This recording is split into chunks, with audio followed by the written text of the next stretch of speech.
Good morning, Jules. Jules Rivers. Good. Why don't we go ahead this morning? Let's go ahead and introduce yourself to our audience, tell you all about yourself, and we're going to dive in. We're really excited about this conversation today.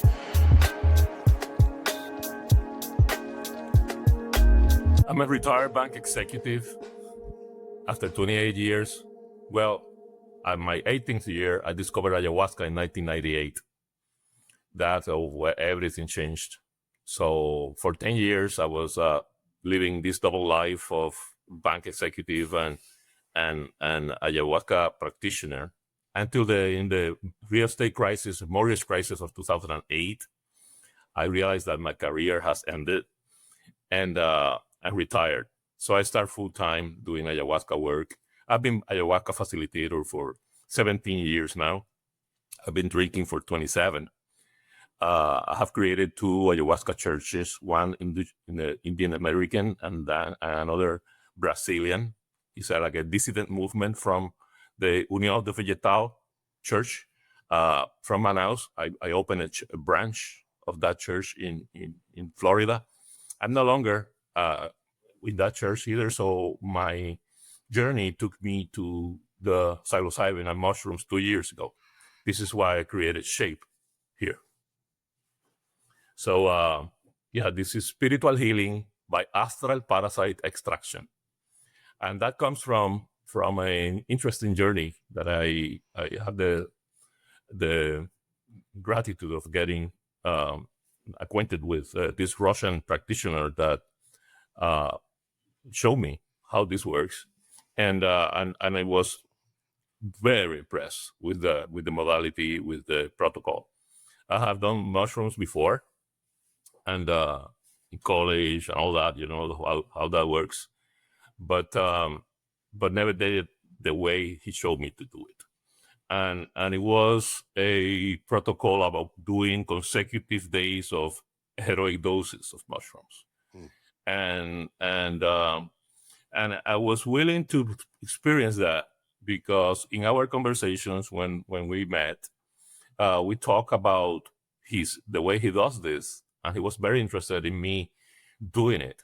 And it made sense when he's talked to me about this thing of astral parasites.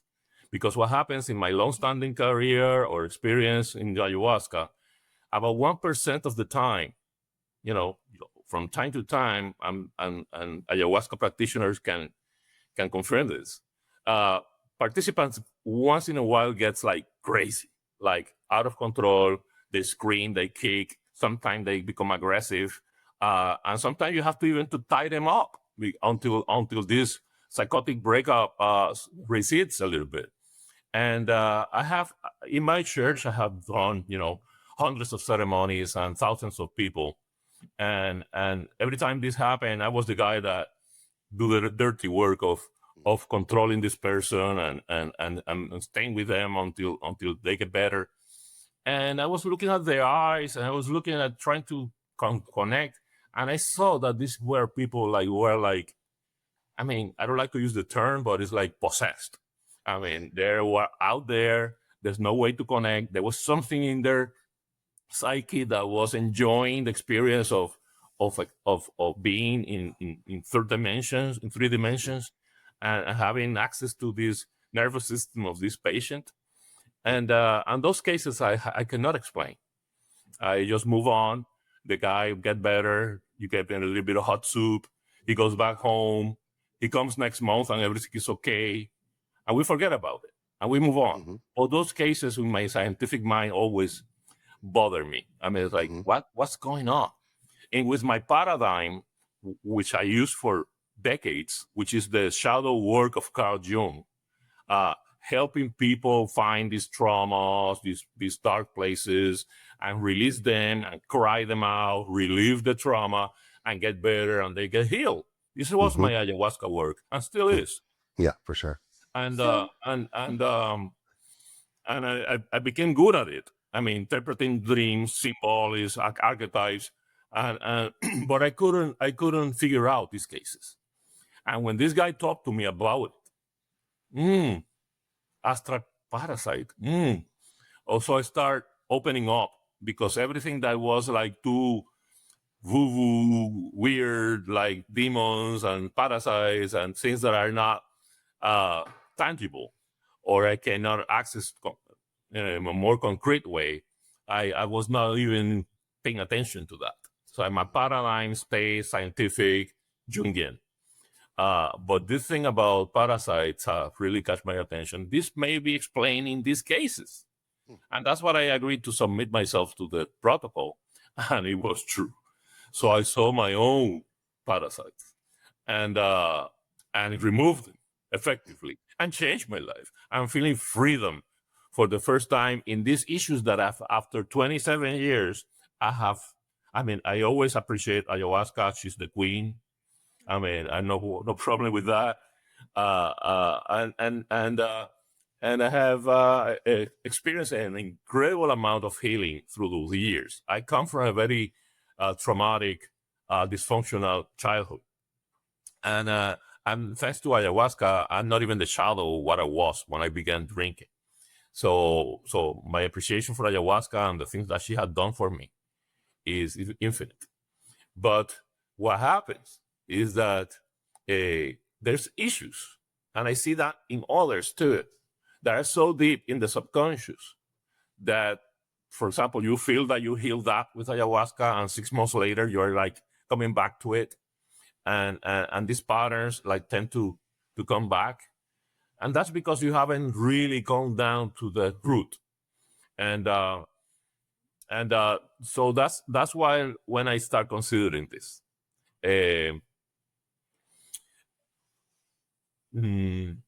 So let me continue, because we have like a glitch here in the transmission.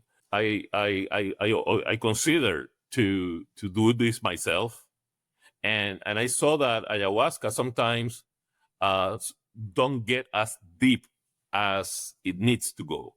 So there's a particular issue that I had from my childhood that I thought that I have healed with ayahuasca, and that healing process ended in 2018. And I turned the page, and and it was healed. And thank you very much. Ayahuasca is incredible. I resolved this childhood issue with Mother Ayahuasca. I was so happy.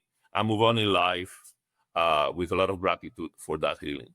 But fast forward 5 years, okay, I submit myself to this protocol, and then I found a deeper layer to that trauma, that when I released it and this parasite was extracted, that was the full completion. The circle ended, and I really got relief, and I felt freedom, and I still have it till this day.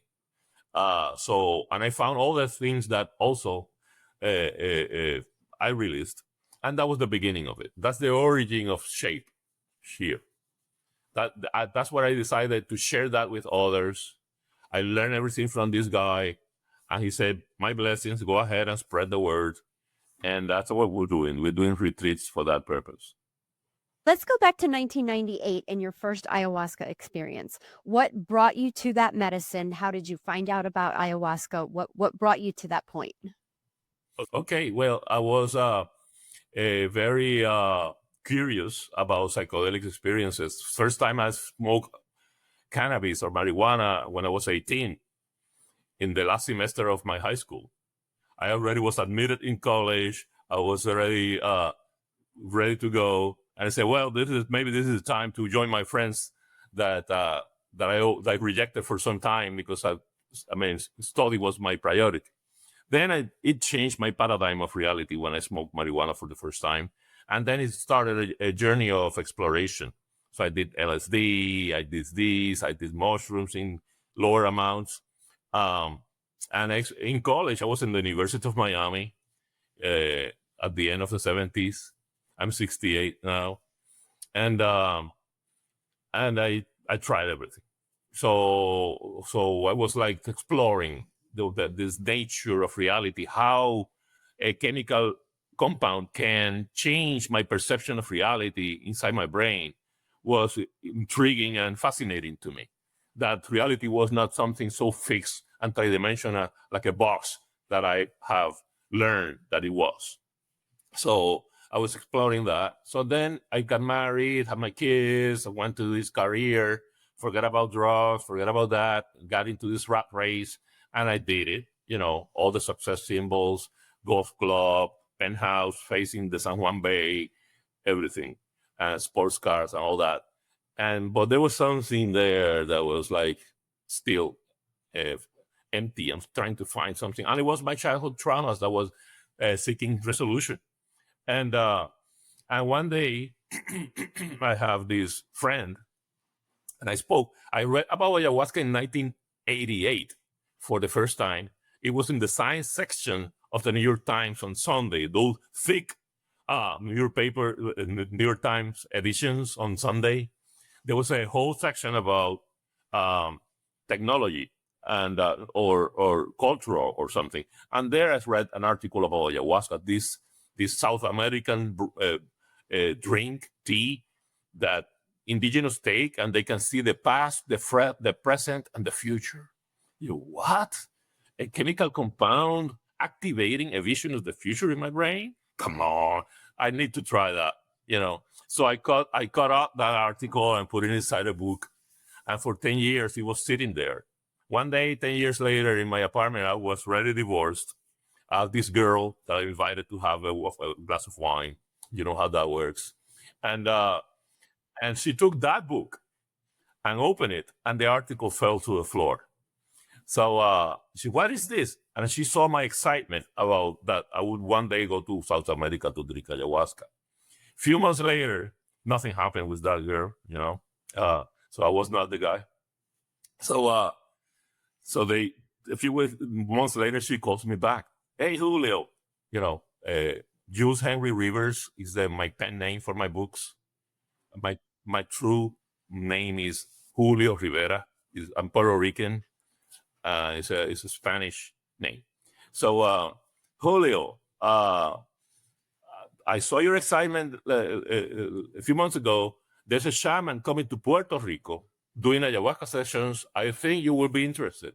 Of course. So I went, thanks to this girl that I only saw once. But she saw my excitement, and referred me to ceremonies of Don Jose Campos. Still today, my teacher shaman, 27 years, my closest friend. And I joined him. I started traveling to Peru. It was an incredible first experience, as usually it is for the first time. It was very convincing. It showed me in that first experience this thing that was happening in my work professionally, that I had no idea that could be true. And I was frustrating my first experience. I declined to accept that message because it was too unrealistic for me. It had to do about my boss, which was the president of the bank. And no, this guy is cool. This guy is a public speaker, is a civic leader. Cannot be that. I mean, this ayahuasca thing is not. It's another trip. This is I didn't like this. I don't accept this. A couple of weeks later, the confirmation of that came up in my face, and I said, "Ooh, okay, there's something here." So I called back the guy that organized the session. When is the next one? So that became me, made me a believer or advocate, and the rest is history. It's pretty amazing. Sounds like a lot of people's stories that really venture onto this path. Those first few experiences are kind of like, wow, I understand something here, but what is it? And, I think you really nailed this all because it all comes to the core of childhood trauma. We're always trying to heal something, right? And when we're 50, 60, for 68, look at, you're a prime example of why we should all be using plant medicines at 68. You look phenomenal. But, when we all have these experiences, it's when you have that paradigm shift, when you see something different and you say, fuck, nothing's ever worked before. This is working. What is this? And that's the magic. But the magic is also, we were talking about this in our last podcast, you have to be willing to listen. The messages, I always say this, the answers are all inside of us. The medicine lights up those answers if we are willing to look and listen and pay attention. And it's those who are able to look and pay attention that keep going further. And this is why we're here, right, Michelle, right, Jules, is to educate educate the masses out there that, you know, SSRIs don't work for everybody. We're all in some kind of trauma modes. We all had traumas and we all had DNA passed on that we don't even know about. So we're all kind of broken. And this is a way to actually get out of that and see these new paradigm shifts. And when these shifts happen, man, dude, life's amazing. You know, we have to, like Michelle said, we have to accept these. You know, fear is something that keeps us from enjoying life. It really does. And if more people knew that everything outside of fear is your joy, you got to face that, overcome that, go through it. And once you're through it, conquer the next one. Boom, conquer the next one. But start with that first, okay, I'm scared. I'm going to do mushrooms. You know, I can tell you one thing. Nobody has ever died from psilocybin. Never. So we can guarantee you're not going to die. You might kill some bad qualities of yourself, but you know what? You're not going to die. So I love this group you formed. So we're going to dive into shape. We're going to talk a little bit about shape and what it's all about because, you know, reading into what you're doing here, I think it's very important because we come out of these experiences, even sometimes for myself, diving into all these medicines. I come out of these experiences. I'm like, what was that? I'm still stuck. What was that? Especially in the beginning of these journeys, because we don't know anything different. So let's talk about shape. Let's talk about what you're doing with shape. Okay. Well, we're doing retreats in Jamaica because this is 100% legal in Jamaica. And we have the support of the government of Jamaica. I met the chairman of the Psychedelic Committee of Jamaica, which is an incumbent senator, and is a psychiatrist.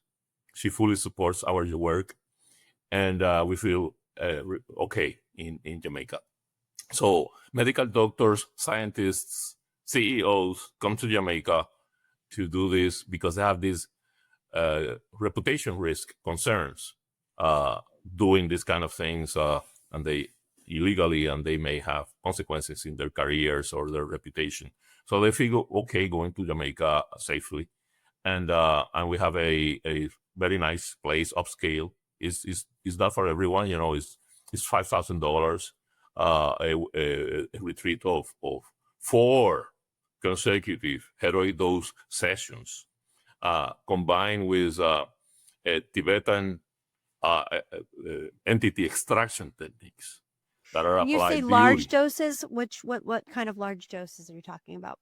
Well, let's see. Let's say we start with a entry dose of 7 to 8 grams, and then from there we calibrate depending of your reaction, because everyone has a different kind of absorption rate and different kind of sensitivity to the substance.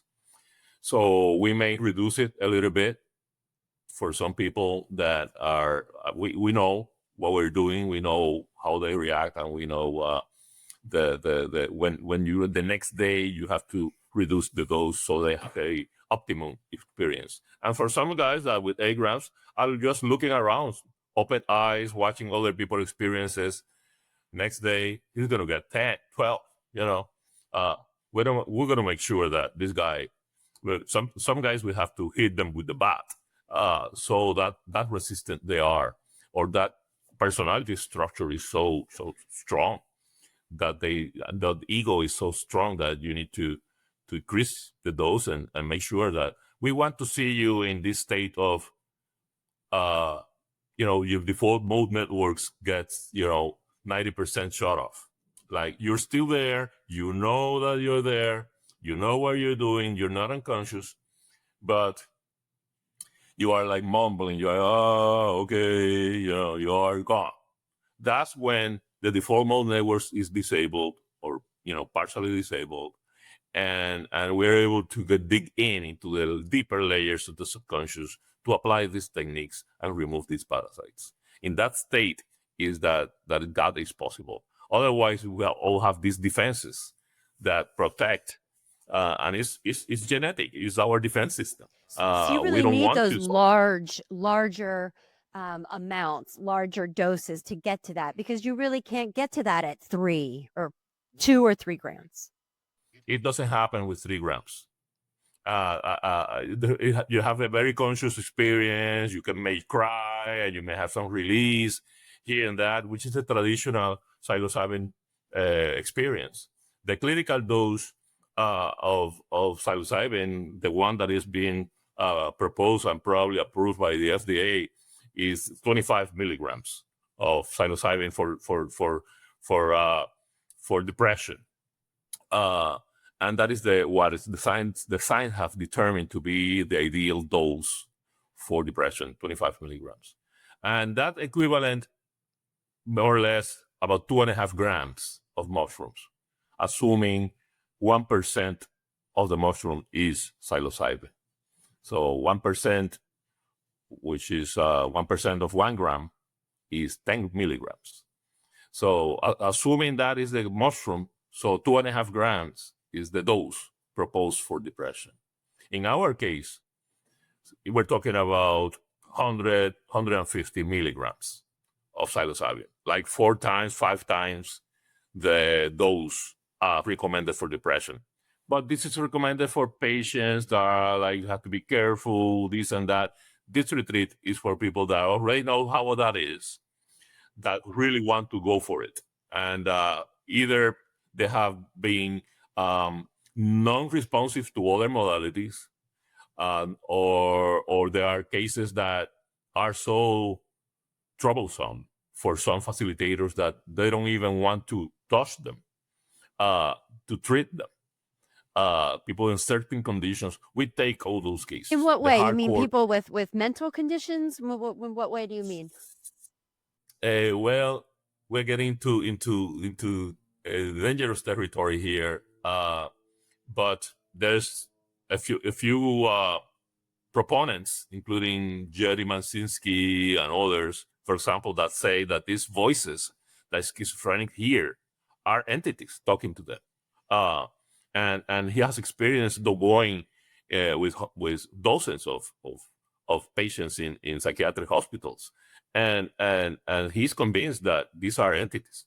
In fact, because doctors do not engage in conversations about the voices with the patients because these people are crazy. This guy started to talk to the patients with interest about those voices, and he found out that there's something strange about that. He identified 23 different kind of voices, 23 different kind of parasites of entities. So there's work that have been done, and it's off the record, and it's not accepted by the medical associations. Of course, this is too strange of the world to accept. I mean, they mere accepting that there's something inside your brain that is not responding to your will. But this is what addictions are. I mean, an alcoholic wants to stop drinking, and he's convinced, and he commits to the family, I want to stop drinking. And something happens, and next weekend the guy is in the bar. And then he feels guilty. No, I have to do it again. This time I'm gonna be stronger. And then again, and this is a parasite.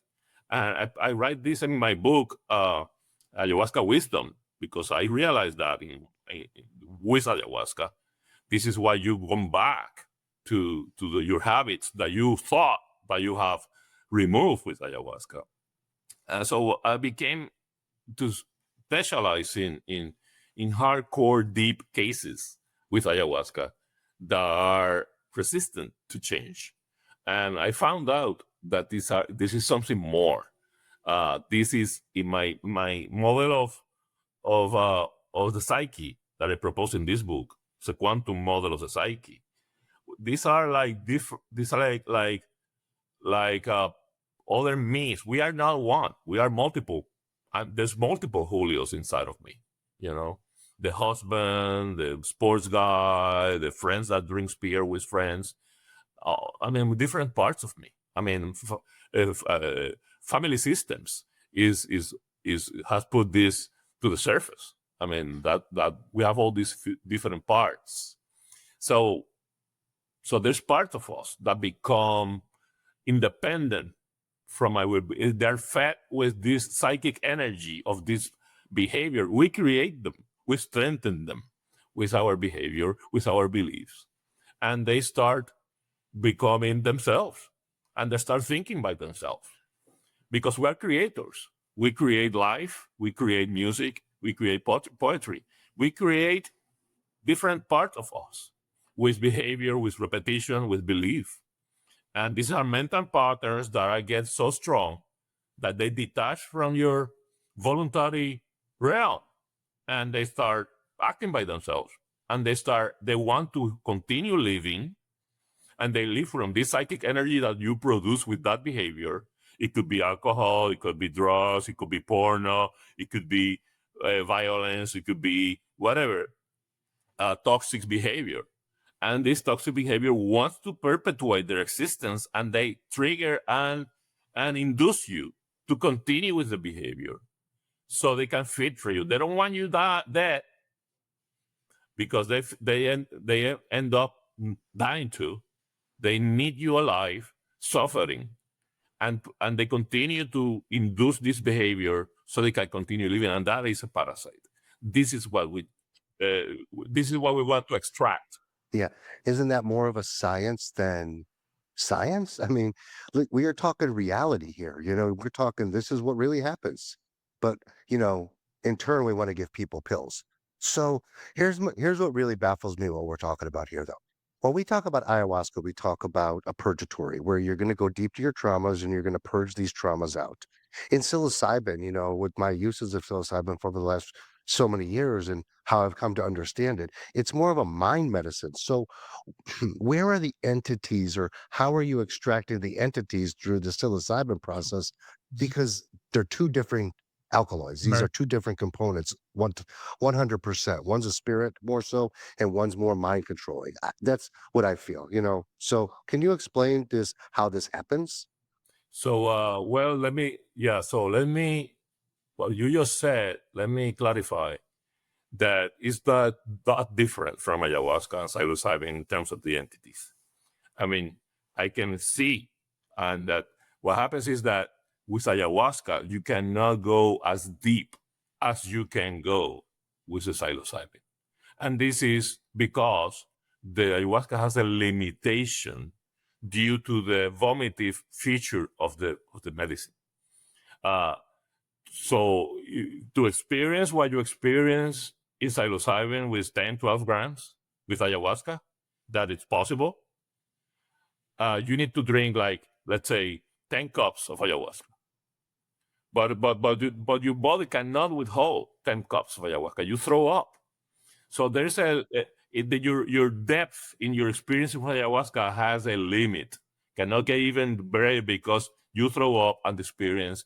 So this protection mechanism, self-protection mechanism of ayahuasca prevents you to go even deeper into your subconscious. I mean, and so you start repeating that drink every 2 weeks, every month, and you start peeling the onion, as we say it, and going deeper and deeper and getting more details. And ayahuasca starts throwing up all these breadcrumbs, and you start putting together this puzzle and understanding more and more your process of healing, especially the deep ones.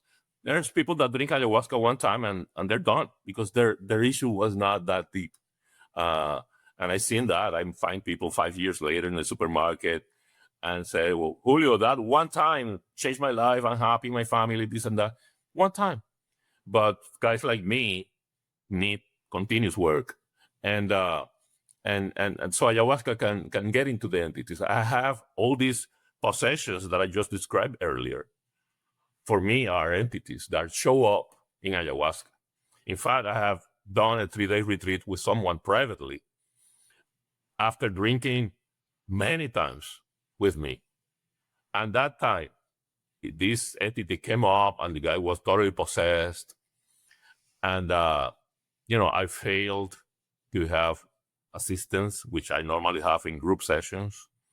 This was a one-on-one, so it was my mistake of not having someone to assist me.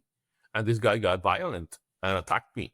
He was totally possessed, and I ended up, in the hospital. So that's another story that's going to be published on an article soon in a major magazine. Julio, But, how do you serve somebody 10 grams of psilocybin? Because that's a lot of medicine to take. We listen, we love psilocybin. It is our medicine. We believe in it. We're on a mission with psilocybin. But it's not like ayahuasca where you can drink a cup of it. We lemon tech and you do it different ways. 10 grams of psilocybin is a lot of mushrooms to take. How do you serve that? well, same way you serve 3, just put more. Same lemon tech, same mixing. We do it we do 10 minutes of lemon tech, because if you do too long with lemon tech, it starts to degrade the psilocybin itself. You have to be, you have to measure the time. You don't want to. It helps a lot. It accelerates the absorption and the depth of the psilocybin and the quickness, how fast it starts kicking in. That's very good. We use it. It's proven to be effective. We have to be careful not to leave it in the lemon too long, because it degrades the experience. But yes, we do that. Just more grams, mixer, and off we go. And again the next day, and again the next day, 4 times, because these things are so encrusted in the subconscious that sometimes one session is not enough. Sometimes it happens in the first session, but sometimes it happens in the third, because these things are, depending on the case, very, very embedded in your. So it's also a lot of training before the session, because you have to go with the right mindset, because the mindset is crucial. Set and setting, of course, is crucial. That's why we do it in a luxury place with chef, organic food, private room, private bathroom, king bed, nice places in Jamaica. But the mindset is the most important. So what happens is that we do interview deeply the prospects to come to the retreat. We want to make sure that they're going to be benefit, and want to make sure that they want to get rid of something that bothers them, and some people wants to get rid of something that bothers them, but really they don't want to, because they identify themselves with the entity. So they for example, again, alcohol. I want to stop. I'm gonna stop drinking, but from time to time, no. You have to commit yourself, and you want to get rid of this. If you don't want, there's no way we can remove anything. And this is the mantra that we speak to these participants before the retreat. It goes like this: you have to, like a good surgeon, okay, with the scalpel of self-observation, before the retreat, you have to dissect your entity from your identity. The problem is that these entities get so smart because they are as smart as you, because you created them. You cannot outsmart your entity, ever. So you cannot trick your entity. And your entity will convince you that this entity is part of you, your identity. No, when you say, it's a big difference saying, I'm a smoker, that I like to smoke. When you say I'm a smoker, you have accepted your entity as part of your identity. Okay, so you have to look at, every time you feel like the craving to smoke, watch it. Watch it until you can see it before it turns the corner. There you're coming. I see you. And then you explore your inner world with this scalpel of self-observation and corner the entity somewhere. There you go. This is the one I want to remove.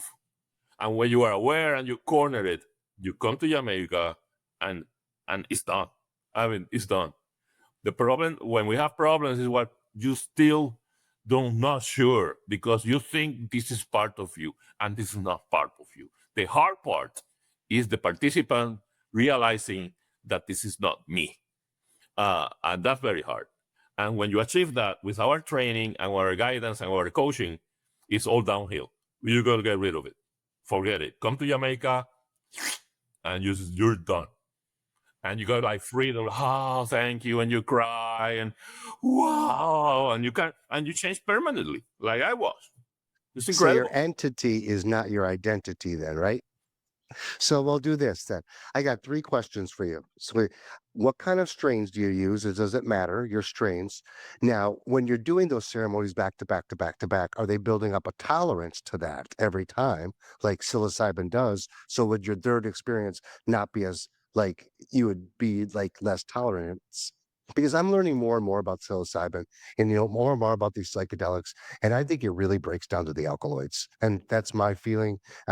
I study it, I look at it more. It has these alkaloids that we're replacing. But those are the questions I really have. When you're diving that deep and you're doing those ceremonies, boom, boom, boom in a row, isn't that building your tolerance lower? And talk about the strains, because we are very into the different strains. We talk to mycologists all the time about the different strains, and we are all learning more and more, sort of like cannabis did, right? About different strains. You're good at this. Good questions. Well, yes, strains are very important. So we pick up the strongest that we can find. So if we have give you 10 grams, are 10 grams of the 1%, 2%, even 3% of psilocybin, strong doses.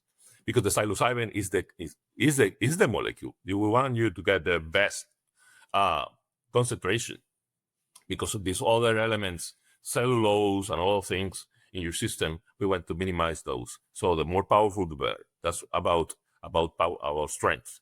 So let's talk about the kind of strengths. Yes, I agree. There's tolerance.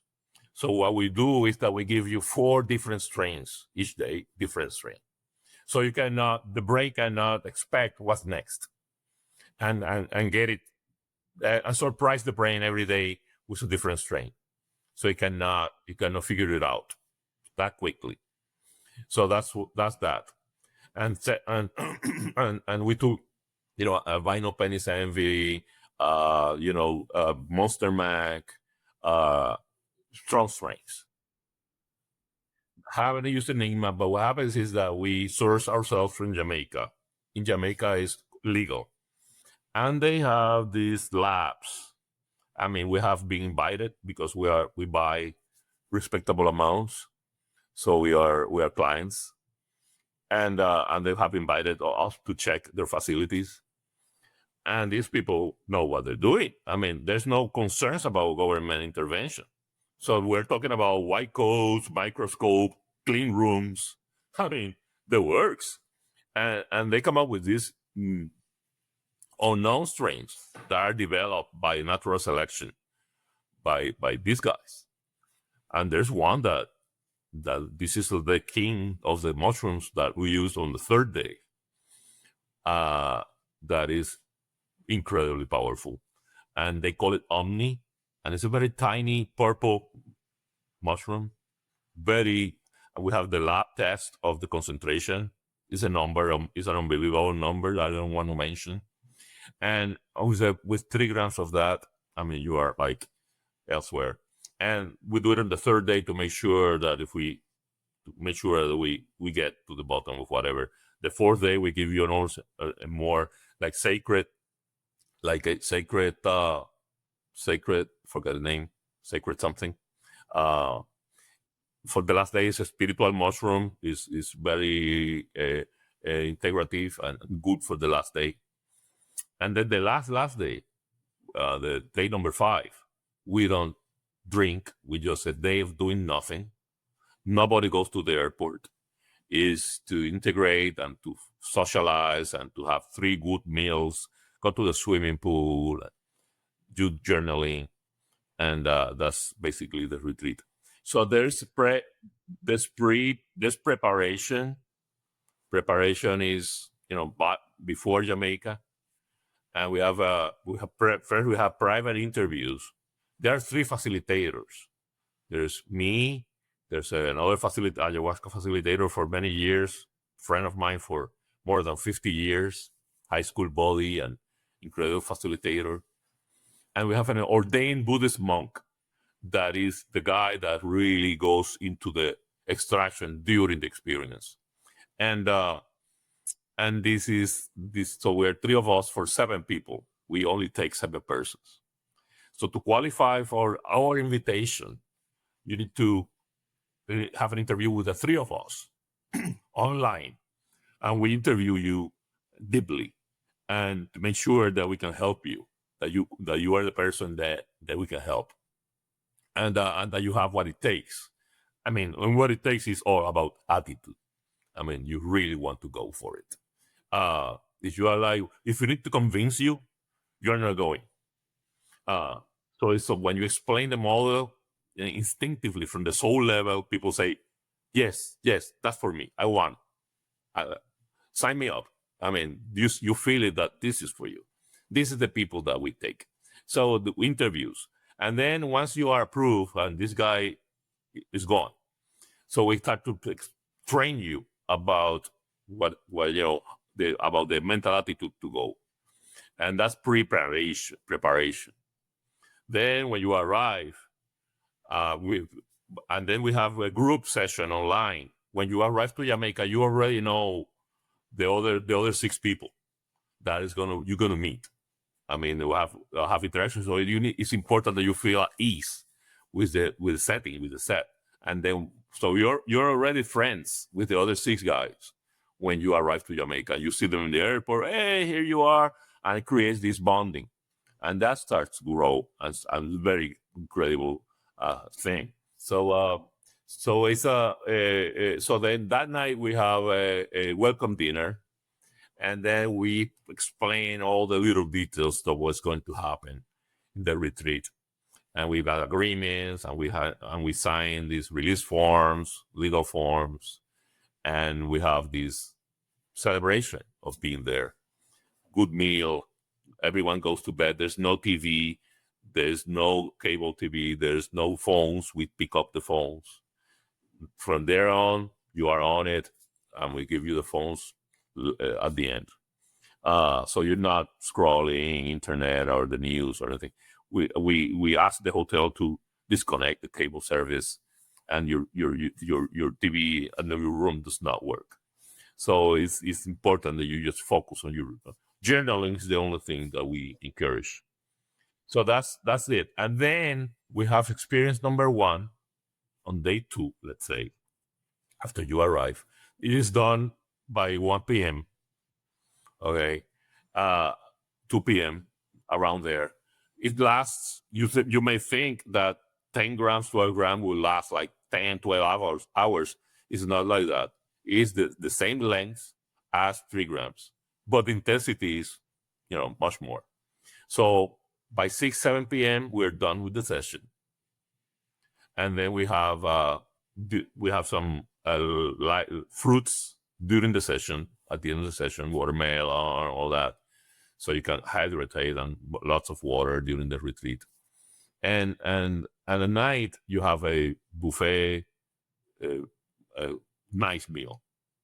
And then you go to bed at your normal sleep cycle.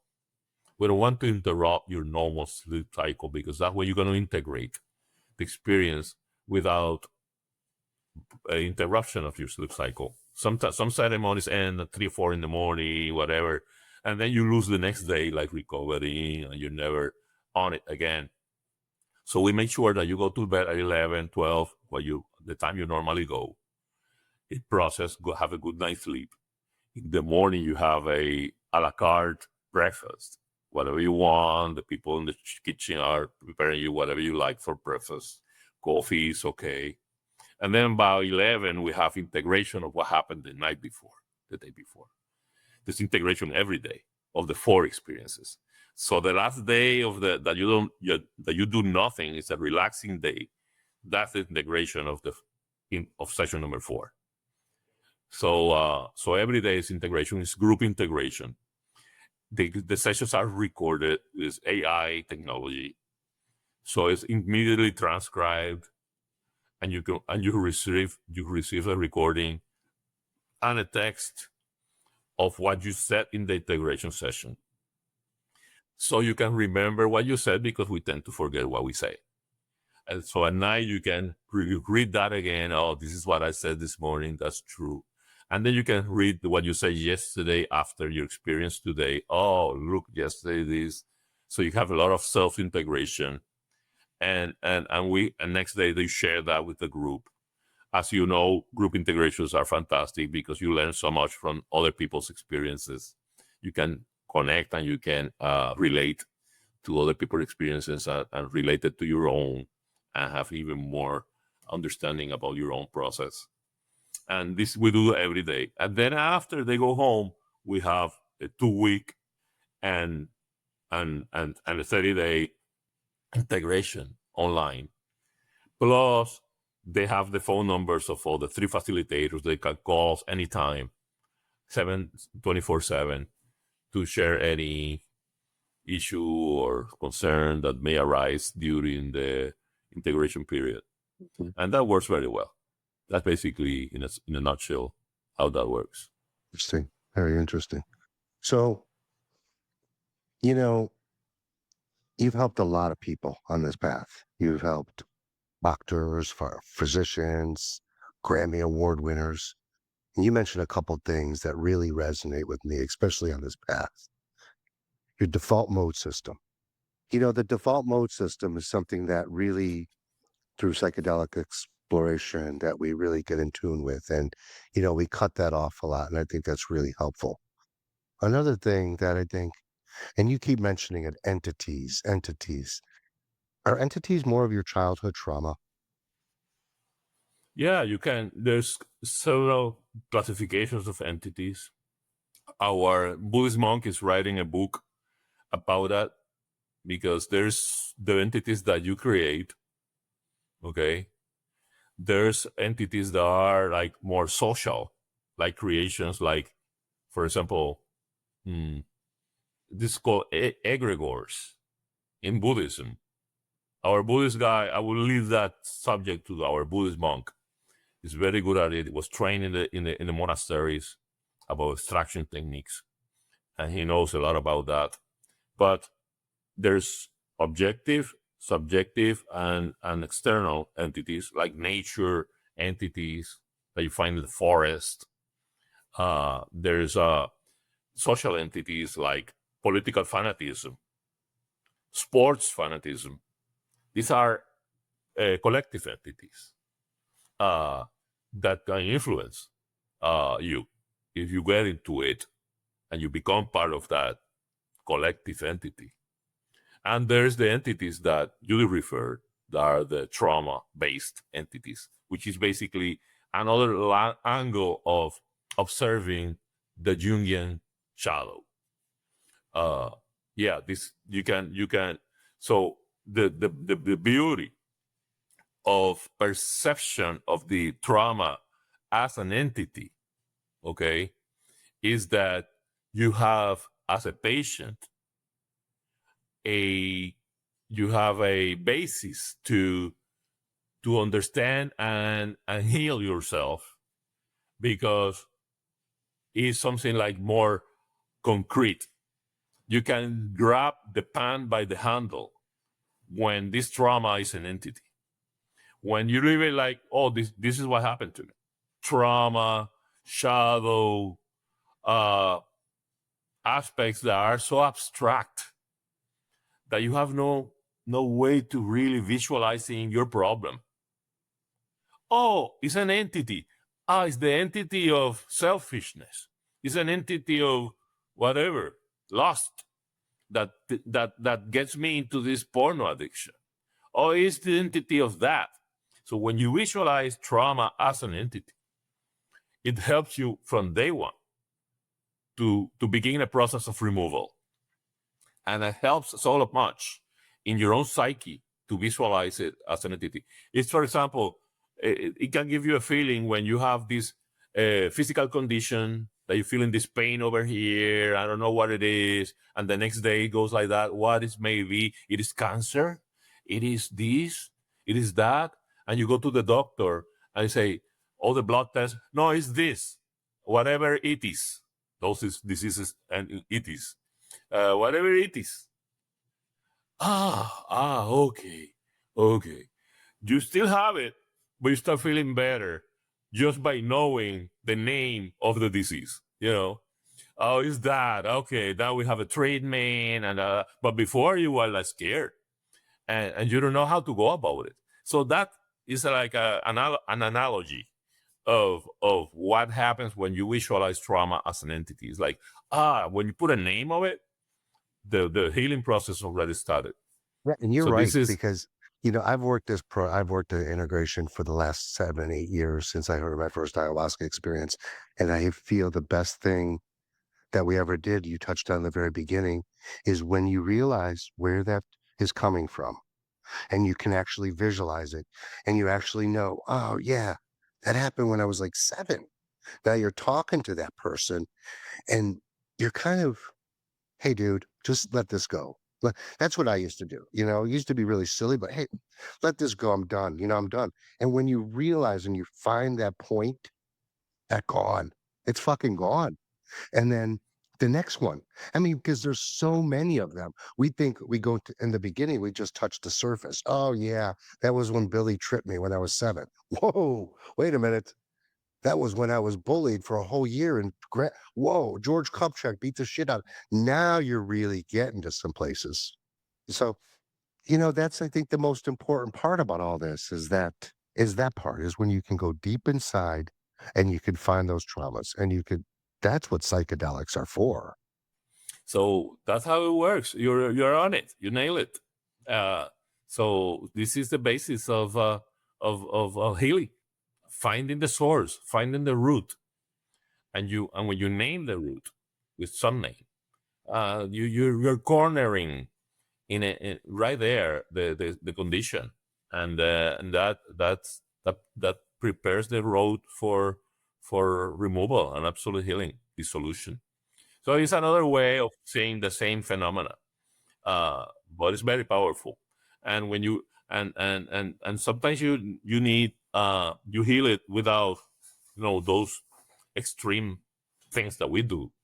But most of us, and that's what I found out. Because I thought I was healed. I was good. 20 years drinking ayahuasca.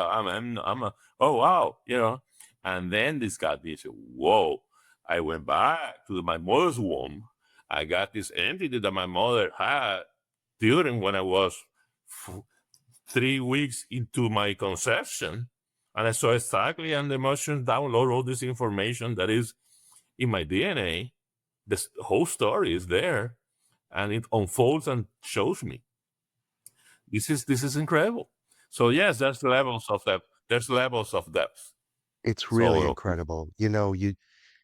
I just never seen for the mental health and wellness a medicine works so well like psychedelics do. If you are open to it. it's just a drug experience, a lot of colors and images and fractals and a water trip. Is like a rock concert, and with no consequence. So this is the beauty of psychedelics. When you turn it into a healing process, you can really align yourself with your divine self, with your higher self, and manifest in your own body the creation that you're supposed to be. And when you do that for years, it's like the law of diminishing returns. Every time it's less that you get, like a little crumbles here and there and put it together, because you mostly remove the heavier parts, but then it goes into the more subtle things. And ayahuasca continues, and is limitless. You can continue drinking all your life, and you always find subtleties that will help you to be a better person. With psilocybin, however, that allows you to go deeper because of the dose thing that I told you, then you can go to, deeper to the wounds of your mother, your early toddler stage, and understand things that why you are the way you are, because the first year, the first 7 years of your life is where everything is set up in your brain, and you start discovering, earlier and earlier, before you have your memory banks fully developed as a baby, that you cannot remember because only you have cellular memory. You don't have brain memory about the things that happened when you were 1 year old. But then with mushrooms or ayahuasca, depends how deep is the access. You can relive things that happen before you have this brain capacity of memory, of remembering. It's in your cells, it's in your body, everything is recorded. So it's the healing journey is an amazing, extraordinary project that gives you so much satisfaction in life, a meaning to dig deeper into yourself and become your best potential. Absolutely. Healing never ends, Jules. So we're gonna probably end this here, but we're gonna have some closing reflections. Okay, we're gonna talk about your book. Well, I have several books. I show you the latest one.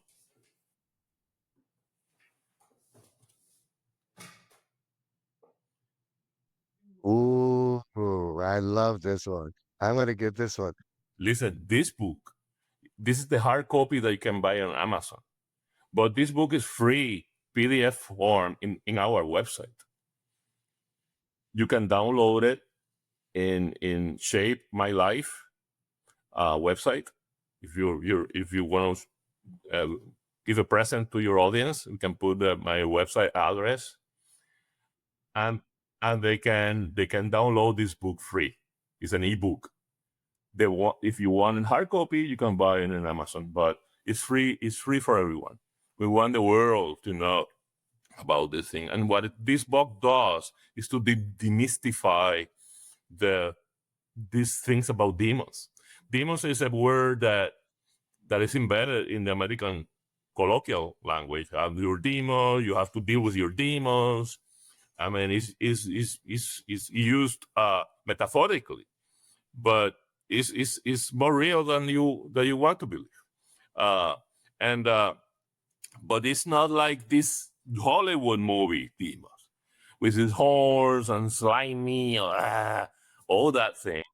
It's just a fantasy. It's not like that. It's just a bundle of intelligent, amorphous energy that you created, that is in your brain, in your quantum field, that is influencing your synapses to do things that you should not be doing. Listen to this story. There's one person that came with this, thing like that, and it was all this pain. And when it finished, we take pictures before and after, and give it to you so you can see the change in your facial expression, in your muscles.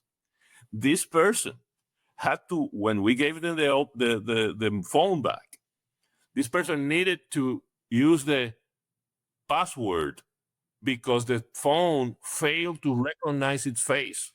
It didn't open. You had to put the code because that's a different person. That's not you. That is crazy. Okay, we're gonna end this right here. After decades of guiding others, what is the most important lesson you've learned about true healing, and what do you still carry with you today? My true healing. Well, important lesson. The most important lesson of my true healing, I have never discovered it yet. That means there's more. There's angels. We are angels full of layers and layers of, the S word shit. We are angels. We are divine selves. We are divine sparks of light, that son of the creator, daughters of the creator, that came here to have this experience because somehow we fail and we perpetuate the traumas life after life, if you believe in reincarnation, or in this life, as you said, we're born into trauma. There's ancestral trauma. Epigenetics are proving that is the case. And our mission here is to wake up, and the lesson is that it never ends, because if you're here, it's because you have a mission to become a divine self, and discover that your real self is light. And if I'm not light now, there's more to find out. So let's tell people where we can find you, and one more plug-in on your retreat. Oh, okay. Well, visit our website. There's a lot of information in the website. It defines for whom it is. It's a brochure that you can download with all the details and costs, transportation, and all that. There's a YouTube channel that talk about us, shows the facilities that we use. I mean, we have a lot of information. So go to our website, which is shape-my.life.